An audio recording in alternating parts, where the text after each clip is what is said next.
Hello and welcome to RIT SportsZone. I'm John DeTulio. And I'm Emily Clark. The RIT Tigers began the AHA playoffs in unfamiliar territory. Tigers finished 8th in a 12-team league, and for the first time in school history, RIT did not earn a first-round bye. The Tigers hosting American International game one of their best-of-3 first-round series at Ritter. Second period, Matt Karbowski with the turnover, and the Yellow Jackets take advantage as Chris Porter feeds it ahead to John Puskar for the breakaway goal to tie the game at 1. Second period winding down, Josh Mitchell calling for the puck in the slot. He gets it and blasts it home. RIT took game 1 2-1 as Jordan Ruby made 32 saves for the Tigers. Game 2, RIT took control early on the power play. Chris Saracino with a one-timer to give the Tigers the 1-0 lead. Later in the period, ASC on the power play, but they turn the puck over, and Webster native Dan Schuler goes in and puts home the backhander. 7 different Tigers scored on the night as RIT completed the first-round sweep of AIC, winning 7-1. Excellent play. How about the Tigers creating their own opportunity there? Uses the board perfectly for the pass ahead to Schuler. The Tigers moved on to the quarterfinals to face top-seeded Niagara. RIT lost game 1 of the series 3-2, looking to avoid elimination in game 2. First period, just over a minute in, and the Tigers strike as Josh Mitchell scores his 3rd goal on the year. It was 1-0 RIT. Second period, the Purple Eagles got the equalizer.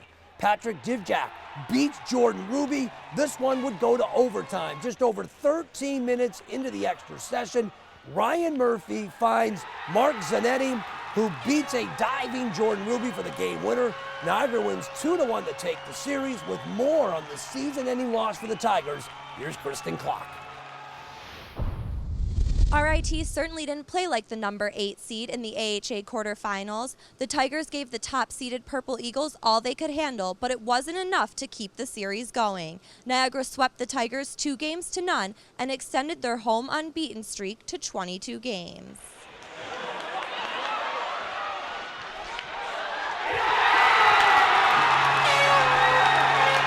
I thought we played a really good game. I was really happy with our effort, both games, matter of fact. It wasn't just a single game. We worked real hard. We gave our best shot.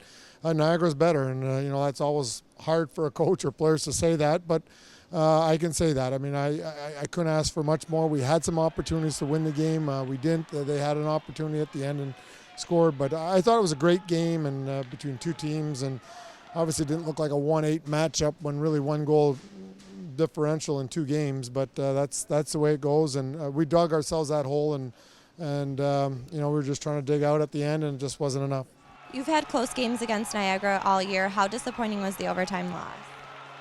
It was disappointing, but I don't think anybody on our team left anything out there, so we can live with that. We worked as hard as we possibly could, and we did a lot of good things, and as bad as it is to lose, I can deal with losing when you give everything you got. So I think we did that tonight. This team is used to going to the Blue Cross. Is it a sobering experience not this year? No, I guess we can learn from it, but I know, of course, we wanted, no matter what a regular season was like, playoffs is totally different, and now looking back at it, it would have nice done a little better, get a better seed.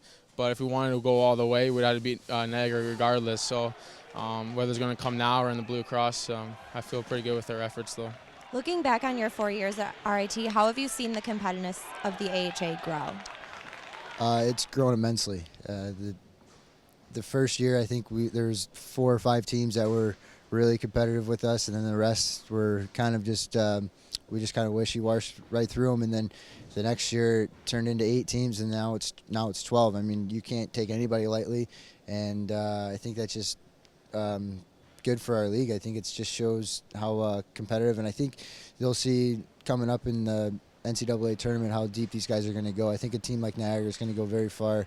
They're very comparable to the way we played when we went to the Frozen Four, and I think they're going to surprise some people, and the AHA is going to get their name out there again. How is this going to be a learning experience for you?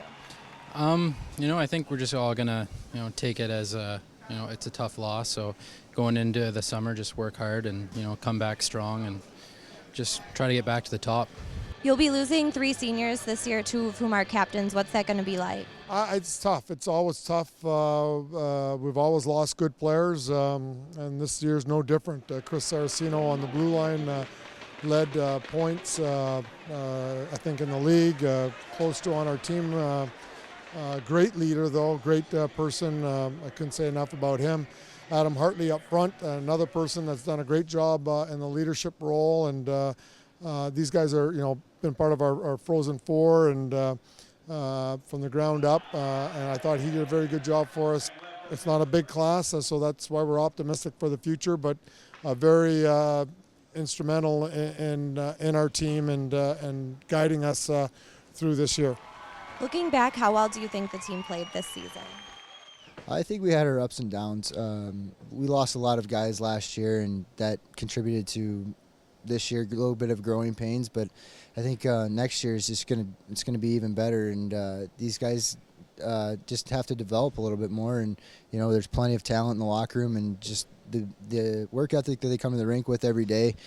Sometimes it doesn't show as well on the ice, just because maybe they're a little nervous or a little tentative. But I think this skill level is right up there with any team, and the work ethic's going to shine through eventually, and they're going to be on top of the AHA once again.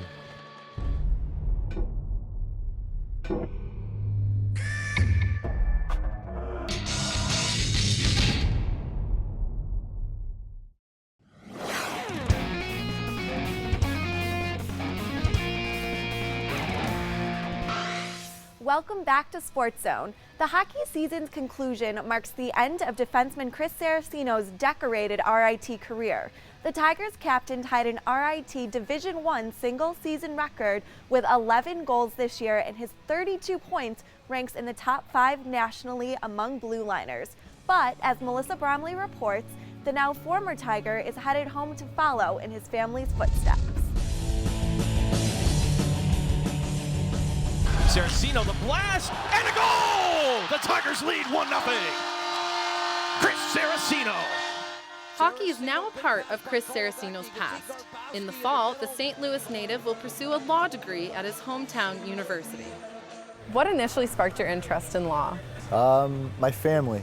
My grandfather's a judge, and my uncles are well educated, a couple of them being lawyers, and just they kind of sparked my interest to seeing them do their thing as I grew up, and especially my grandpa, and getting to watch him in the courtroom and things like that. It kind of just created a cool interest for me. Big blast by Saracino and a goal! And the Tigers lead 1-0. Going to law school next year, you've basically given up hockey. What has that decision been like for you?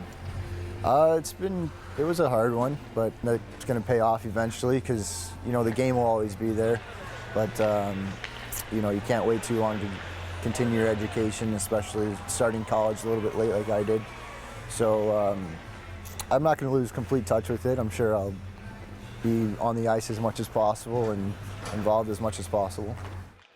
Saracino took the law school admission test in October and got the news he had been hoping for. We were actually on the road, and I got an email on the bus through my phone, and I didn't even look at it. I had to have someone else look at it. Shortly after receiving his LSAT score, Saracino was accepted to St. Louis University, the only school he applied to.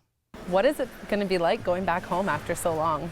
It's going to be nice, because I plan on living at home, so I won't have to do much laundry or cook or things like that I've had to do for the last 6 years. But it's just going to be good to be around my family again and things like that. And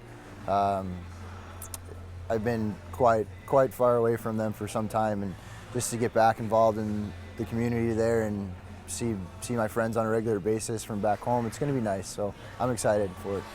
Despite some of the advice he's been given, Saracino is eager to pursue this new challenge. Have you ever been given any sort of advice before going into law school about what to expect and how you should prepare? Don't do it. Yeah, I've been told plenty of times not to go into law school, but it's something I really want to do, so I'm going to do it anyways. But they say that it's very tough, as to be expected, and it's a lot of work and a lot of effort. But I think my experiences here and the amount of effort I've had to put in to do the things I've done here is going to help me along the way there. So, if you could give any advice to Chris going on to his law degree, what would you say to him?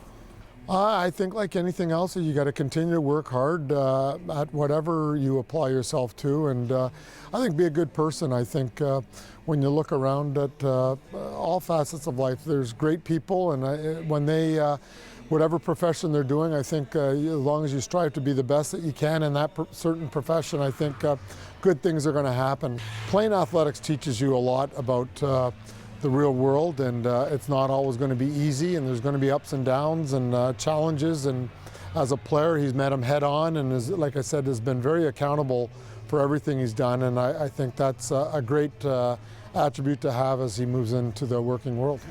What are you most excited for when going to law school? Just the challenge. I think I want to be able to prove to myself that I can do something of a task this big, you know, and I mean, I'm just excited to get things going. I'm kind of just waiting around till next August, so it's gonna be a long wait, but I think I'll be ready for it.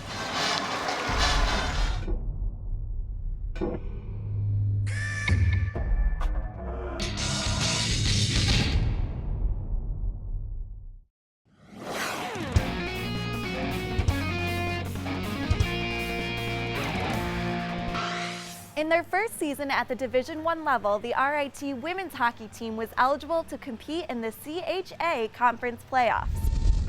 The third-seeded Tigers facing second-seeded Syracuse in the CHA semifinals at Mercier. Second period action, Tigers strike first. Senior Kim Schlottman with her team leading 16th goal of the season. RIT led 1-0 after 2. In the third, the Orange would answer on the power play. Allie Lacombe with the goal to tie the game at 1.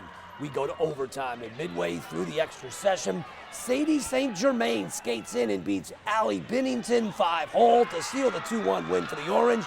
With more for Mercyhurst, here's SportsZone's Kristen Clark.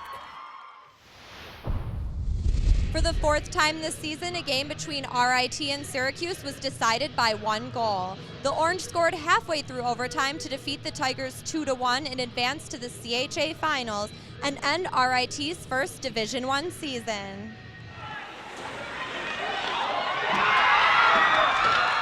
Despite Syracuse having more shots, it definitely seemed like RIT brought their game today. What was your impression of how the team played? I was really happy with everything. You know, we kept a lot of their shots from the outside, which Allie will stop all of those shots anyways. And we tried to take out their defense because they have a strong core defense, and you know, make our shots count.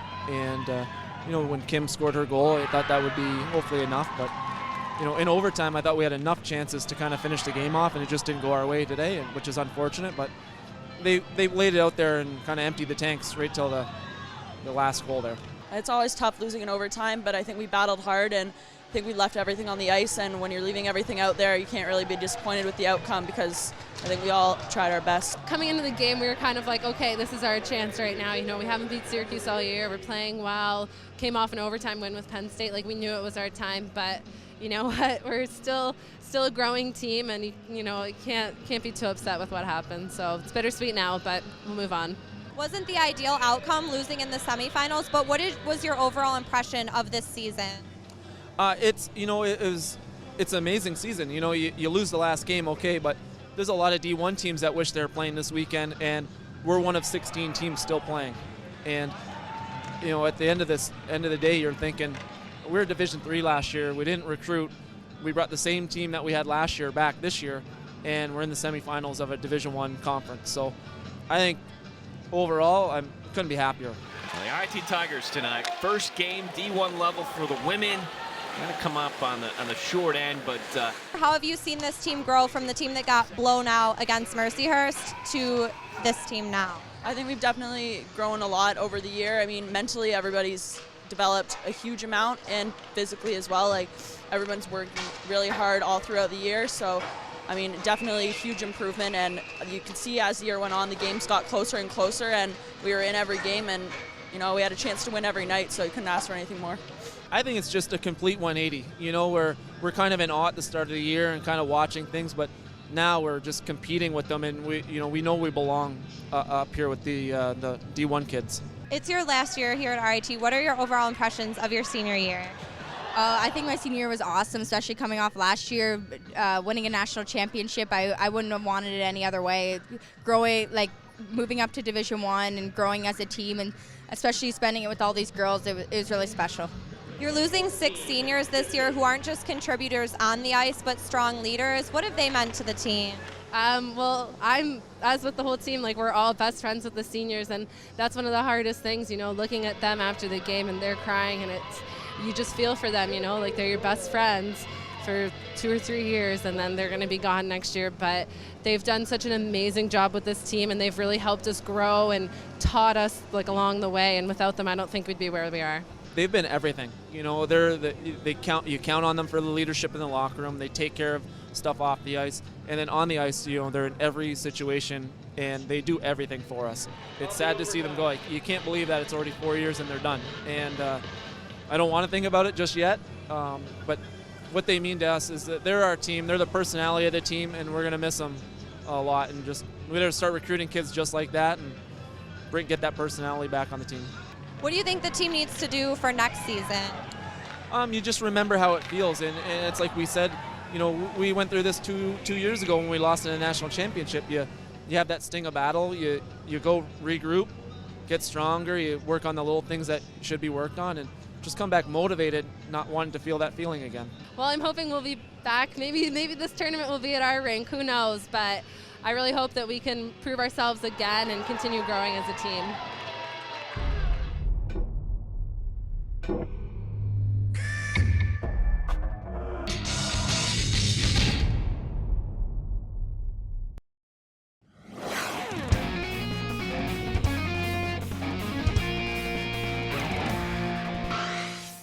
Welcome back to SportsZone. Next December, when the RIT men's hockey team faces Niagara and the women's team hosts Clarkson, the 2 matchups won't be your average regular season games. RIT hockey has proved to be a hot ticket in town, but this pre-holiday doubleheader will undoubtedly be one of the most coveted tickets in school history.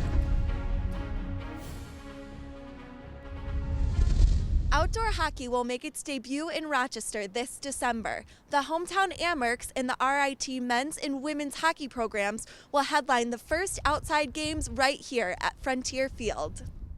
So what was your reaction when you first heard about the idea for this game? I was excited. I couldn't believe that it was actually going to happen, and it's one of those things that you want to go tell everyone right away, and then they say don't say anything, you know, and just keep it quiet until we announce it. And I was like, you're biting your tongue for about a couple months. I was very excited about it. You know, I think it's really been a great partnership between the Amherst, the Sabres, RIT, Monroe County, and the Red Wings, and you know, we can't wait to get it going. All I could think of was how cool would it be to have a rink at Frontier Field for our community in Rochester, and to be able to bring a major league event like this to our town and have so many different people be able to participate. I think it's going to be great. You know, Dan Mason and I serve on a couple committees together in the community, and he grabbed me after a meeting and said, what do you think about this idea? I said, I think it's great. We love the idea of bringing our hockey programs to the community, like Blue Cross Arena.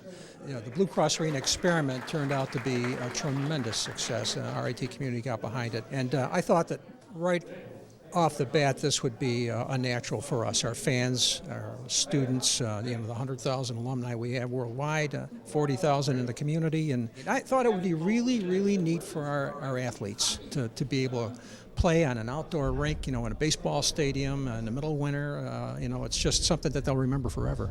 Now, how did RIT get involved with being a part of the game?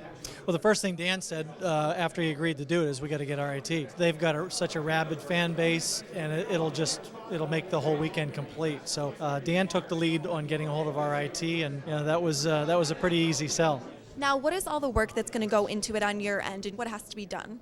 Quite a bit, actually, you know, between, you know, selling tickets, promoting the event, and then just doing everything like we do for a baseball game. That's what we're used to. So we just have to transition and do it for a hockey game. But many of the same things, making sure the teams have everything they need, the facilities that they have that they need, that all those people feel like it was, you know, something that they're going to remember for the rest of their lives. We really want to make this a special event for everybody that comes to Frontier Field. So how many tickets do you hope to sell for the game?